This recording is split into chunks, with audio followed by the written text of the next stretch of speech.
Hi, I'm Shannon, owner of Pahrump Early Learning Academy, where we are more than just childcare. Hi, I'm Monique Mitchell with KPVM Television. My children attend Pella and they love it. The curriculum they have is pretty amazing, and my children learn what they need at their level. Not only are the children learning, they're having fun, and that's what matters. I like Pella. They help you with your homework, and it's fun. Give us a call today to tour our facility at 751-5335.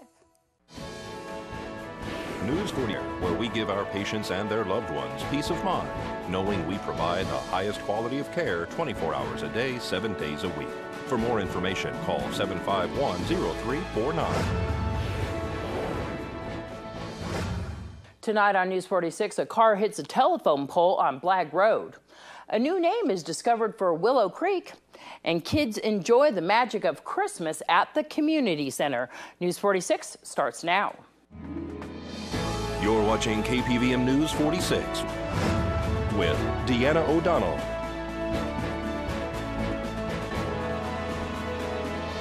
News 46, local coverage you can count on. Good evening. It's Monday, December 15th, 2014. I'm Deanna O'Donnell for News 46. One man was seriously injured in an automobile accident on Blagg Road near Irene Street. This accident report is brought to you by Half Price Lawyers, located on the corner of Basin and 160. Call 775-400-0000. A single vehicle accident occurred on Saturday morning on Blagg and Irene Street. Pahrump Valley Fire and Rescue and Nye County Sheriff's deputies arrived on scene to find a vehicle that has sustained major damage. The driver already self-extricated from the car. The male driver sustained major injuries to his head and hands. He was transported to Desert View Hospital as a result. The cause of the accident is still under investigation. However, it appears that the driver lost control of the vehicle while driving on the wet roadways on Blagg. The vehicle was a total loss, as was the driver's left pinky. News 46 has learned that, in fact, he did lose the finger as a result of his injuries. This is Deanna O'Donnell for News 46. And a single vehicle rollover occurred early this morning on Ambush and Dandelion Streets. Around 2 a.m., residents called police to report the crash. The driver of the truck fled on foot after rolling the vehicle near an apartment complex. The truck was found with the engine still running by police upon arrival. Nye County Sheriff's deputies impounded the vehicle, and police are contacting the registered owner to continue the accident investigation. A rear-end collision occurred this afternoon. A two-vehicle rear-end collision occurred this afternoon on Highway 372 and Lola Lane. All occupants declined to be transported to local medical facilities. Nevada Highway Patrol was unavailable at the time of the accident. Nye County Sheriff's deputies are investigating the cause. This is Deanna O'Donnell for News 46. And one sheriff's deputy is recovering after a battle with a suspect Saturday afternoon. Nye County Sheriff's deputies responded to a report of a domestic dispute after 3 p.m. at a home on Pebble Beach. According to reports, the suspect, who is in his 40s, lives with his parents and may have been under the influence of narcotics. The suspect, who was reportedly naked at the time of contact with police, attacked Deputy Mark Murphy. The man allegedly punched the officer in the face, causing him a possible nose fracture. Deputy Summer Daniker arrived on scene and was able to tase the man, and both deputies were able to get him under control. He was transported to the Nye County Sheriff's Office Detention Center, and drug tests are still pending. The deputy has since been released from the hospital. News 46 will return in just a moment. This portion of the news is brought to you by Inspiration Senior Living, where we provide affordable elegance to Pahrump area seniors. Give us a call at 751-2300 and make an appointment to tour our community. Welcome back to News 46. When a surgically replaced heart valve fails, many patients can be treated with medications or undergo another surgery to replace the damaged valve. High-risk patients, including those who are older and have other serious illnesses, may not be able to survive another surgery. A new study evaluated a minimally invasive procedure where a new valve can be inserted inside the failed valve using a catheter. This health tip is brought to you by Desert View Hospital, and Mountain Valley Physicians Group. Don't put your health on hold. We have time for you. Call us to schedule your appointment. 775-751-7100.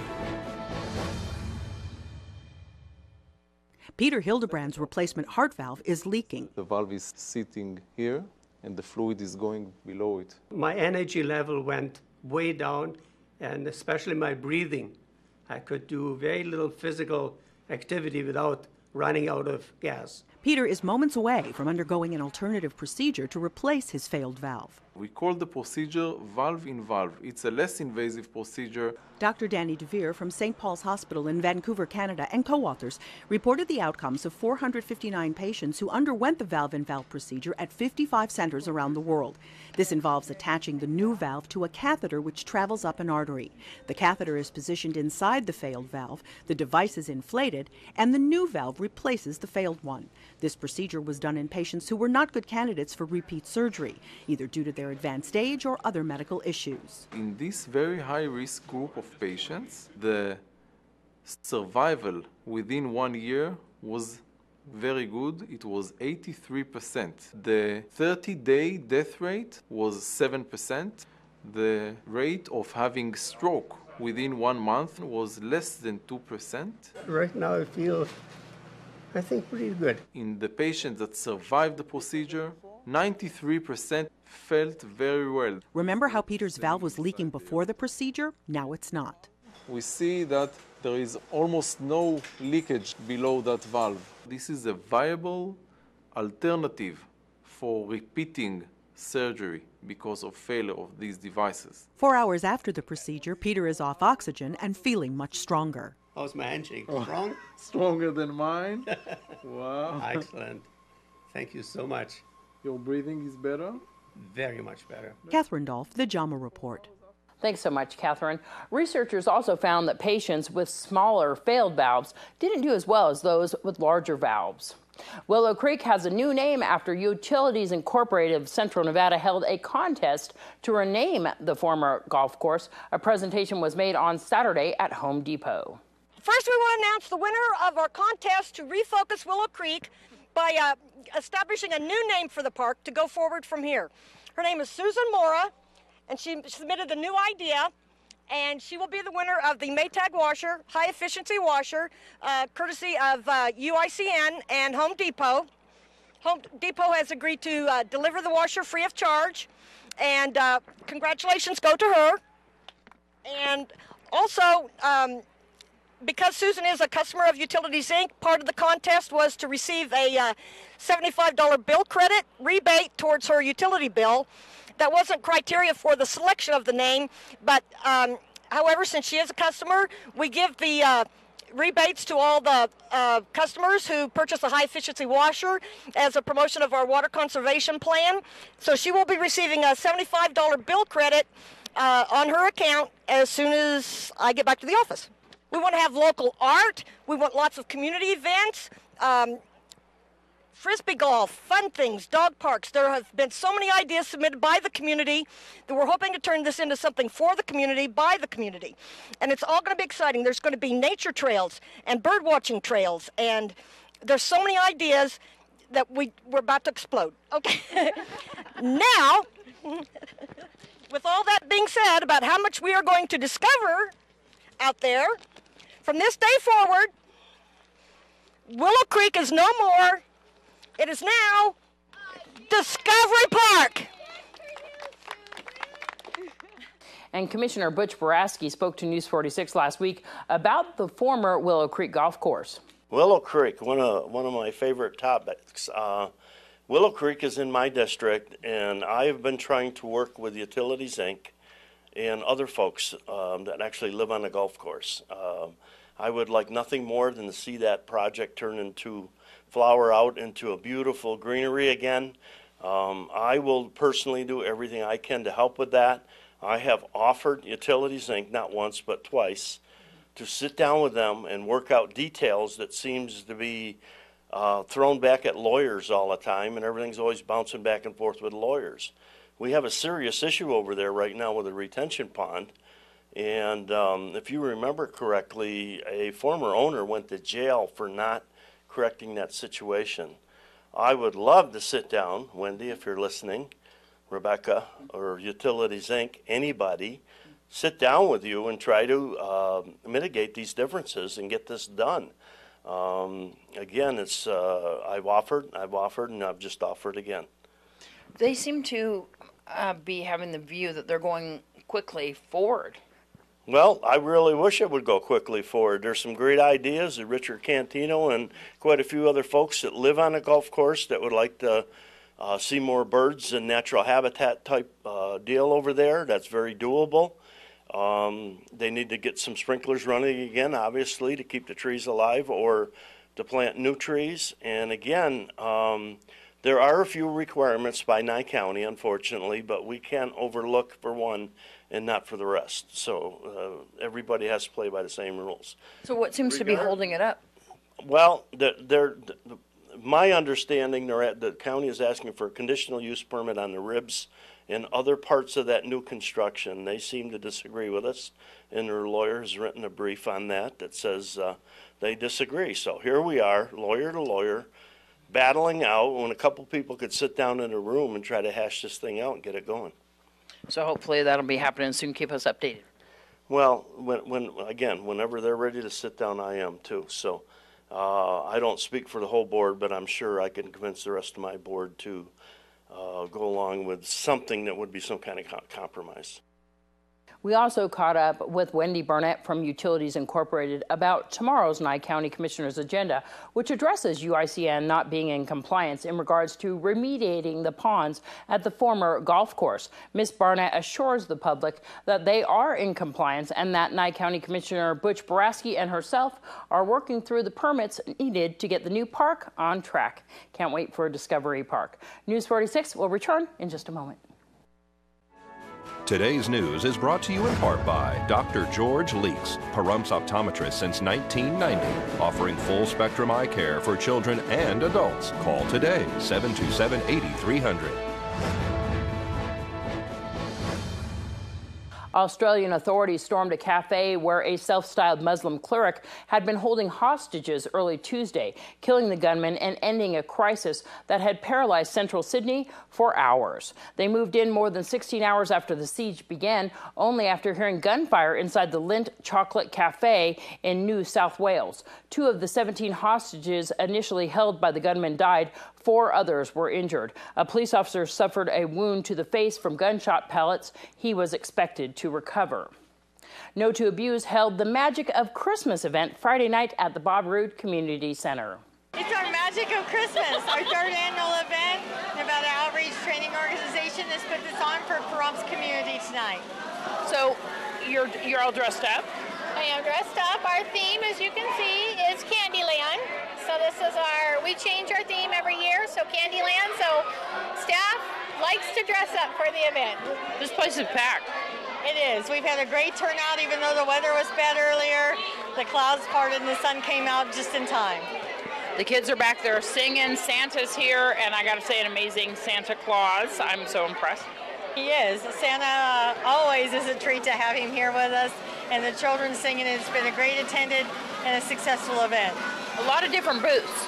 Yes, we have, the kids can decorate their own cookies with their own frosting and sprinkles. We have a game room where they can go in and do a little cakewalk and they all get a treat. We have the bakery where you can have as much hot chocolate, coffee, cookies as you want. And then we have letters to Santa, and then we have arts and crafts for the kids. Oh, and face painting. We have face painting for the kids too. Yeah, the face painting is fantastic. What a lot of fun this has been. This is all done by donations? It's by donations, some of our business partners here in the community. And thank you to all of them for making this a successful event and standing behind us so we could make this happen. A northern white rhino has died at a San Diego zoo, leaving only 5 worldwide and bringing the species closer to extinction. Angalifu, who was 44 years old, died of old age Sunday at the San Diego Zoo Safari Park. With Angalifu's passing, only 5 northern white rhinos are left on the planet, including Nola, their elderly female. Last year, the International Union for Conservation of Nature declared the northern white rhino as teetering on the brink of extinction. Rhinos are killed by poachers almost exclusively for their horns. horns, which sell for tens of thousands of dollars. A special seminar will be held Wednesday at the Prump Senior Center. The 17th, Wednesday, we have a seminar going on that I think the community would be very interested in. It's put on by Southern Nevada Center for Independent Living. It is for the hearing loss, people that have hearing loss or speech impairments. They're going to do a seminar. They're also going to be giving away free phones for people who are deaf or hard of hearing or have speech impaired. So I would open it to the community, see if anybody would like to come in. We'd love to have you. It's at 10 o'clock here at the Prump Senior Center on Wednesday the 17th. This is a really important seminar for those who are in need of these services. It's wonderful that the Senior Center is bringing this event here so that we can get this information out. Absolutely. I know that we have a lot of hearing impaired in the community that have asked for something like this to go on. So this is going to be a good time for it. And it's like, again, they're giving phones to the folks that need them. And so it's going to be a really big benefit to those who have hearing impairment or any problems like that, so that they can have contact with folks, and especially in an emergency situation. Exactly. Where's the Senior Center located? We're at 1370 West Basin. It's between Linda and David on Basin, inside the Sunset Community Mobile Home Park. Our phone number here is 727-5008. If anybody has any questions, I'd be happy to answer. Once again, date and time? Wednesday the 17th at 10 a.m. here at the Senior Center. And let's find out what's happening in sports with Courtney. Weekend Sports is brought to you by Wolfenstein Construction. Prump Valley Wrestling is starting off strong this season. They competed against Sierra Vista at home on Thursday night and defeated them 54-27. Sierra Vista was pretty dominant in the lighter weight divisions. The only lightweight victory Pahrump got was through a forfeit. However, the 138 and above weight classes for Pahrump are the strongest part of the team. Minus the Sierra Vista victory in the 160-pound weight class, Pahrump defeated every opponent they came across, not a single one going to decision. The Trojans face Spring Valley tomorrow at Pahrump Valley High School starting at 6 p.m. The Pahrump Valley High School girls basketball team lost a heartbreaker on Friday night to Del Sol in overtime. The final score of the game was 36-30. The Trojans seemed to come out strong the first quarter. They outscored their last two opponents by 10 points in the first quarter, and then got outscored by opponents 12 points in the second quarter. With the ability to hold good teams like Clark under 50 points, there is no doubt that the Trojans play good defense. They just got to get the lid off the hoop and make the shots. Missing the layups is a huge problem. However, one thing the girls can do is sink a free throw. Right now, they're averaging 57% from the free throw line. The Pahrump Valley boys basketball team continues to struggle as they lost to Del Sol on Friday 71-33. The boys have yet to score more than 40 points in a game. In their first 4 games combined, the Trojans have only scored 98 points, and their opponents have scored 277 points against them. However, with the team being fairly young, there's potential as long as they can stay eligible, healthy, and hungry to improve. Both basketball teams play Sierra Vista at Pahrump Valley High School on Friday. The girls start at 5 and the boys start at 6:30 p.m. This has been Weekend Sports. I'm Courtney Stallman with News 46. Thanks so much, Courtney. When we come back from this break, we'll have your weather with Noah Began. News 46 weather is brought to you by your local dairy farmers. Dairy products are very important in maintaining a healthy body. Hello and welcome back to News 46. Today is Monday, December 15th. Today we had cloudy skies with a high of 52 degrees. Your average temperature around this time of year is 56 degrees. Winds were coming from the east-southeast today at 5 miles per hour with gusts up to 9 miles per hour. So we had some moderate winds outside today. The UV index today was 1, which is low. Humidity was at 44% today. Sunrise was at 6:49 this morning, and the record high in 1980 was 75 degrees. That sounds nice right about now. Well, tonight we'll be having partly cloudy skies with a low of 37 degrees. Your average temperature around this time of year is a whole 1 degree above that at 38 degrees. Winds will be coming from the northeast this evening at 5 miles per hour with gusts up to 6 miles per hour. Humidity will be at 61%. Sunset was at 4:31 this evening, and the record low in 1940 was 14 degrees. Well, tomorrow we'll have partly cloudy skies with a high of 55 degrees and a low of 38 degrees. Winds will be coming from the south at 7 miles per hour with gusts up to 10 miles per hour. Humidity will be at 56%. Sunrise will be at 6:47 tomorrow morning, and the UV index will be 2, which is low. For our 7-day forecast, we'll have a mostly partly cloudy week, though it looks like we can be expecting some rain on Wednesday. There's a 60% chance of rain there. And then our partly cloudy skies should be clearing up to sunny skies early next week, so you can be looking forward to that. Your high temperatures will be pretty much in the 50s across these 7 days, but we can expect it to be a little bit chillier next Wednesday or this Wednesday and Thursday. And then your low temperatures will be pretty constant in those 30s. Again, you can expect some lower temperatures starting this Wednesday. Thanks so much, Noah. And the National Weather Service is predicting the possibility of 1 to 2 inches of snow beginning tomorrow night on the Spring Mountain Range.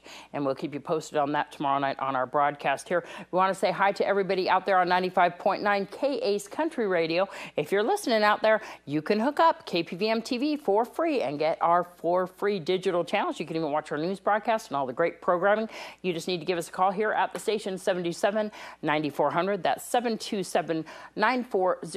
extension 203 is Vern's number, or you can call Rod's TV 727-9395 and get hooked up for free so you can watch KPVM TV. And of course, if you're watching KPVM TV and you want to tune in to KA's Country Radio, it's 95.9 on your FM dial, and you can hear our news simulcast there at 5 and 5:30.